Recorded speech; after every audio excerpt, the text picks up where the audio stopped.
Hunters in the Snow by Daisy Hildyard weaves history through the lens of an unnamed doctoral student who has recently died, leaving behind her grandfather's extensive notes for a planned 7-volume history of England.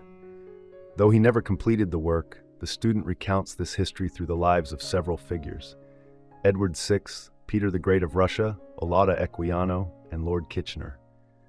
Edward VI, the only legitimate son of Henry VIII, was crowned king after his father's death in 1547. His brief reign lasted until 1553, when he died at the age of 15. Edward, the first English monarch raised as a Protestant, became king at 9, but real power lay with the Regency Council, led initially by his uncle, Edward Seymour. His reign saw a rebellion fueled by long-standing economic and social strife. Upon Edward's death, he was briefly succeeded by Lady Jane Grey, who ruled for only 9 days before Edward's sister, Mary Tudor, overthrew her.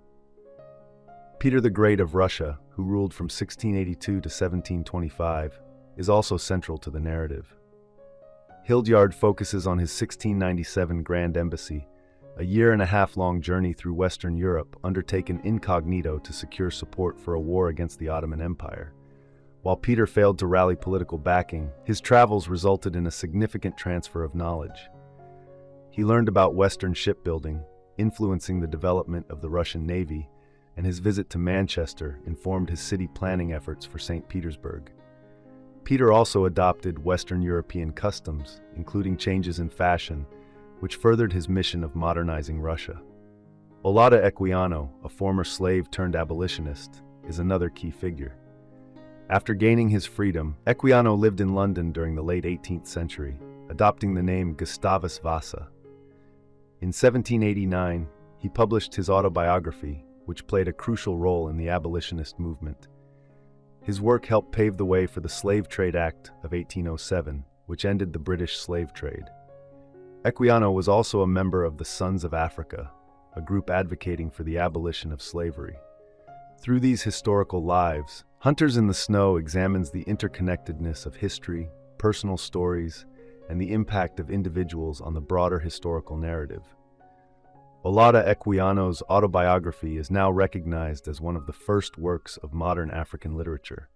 In England, he married Susanna Cullen in 1792, and they had 2 daughters, Joanna and Anna Maria Vasa.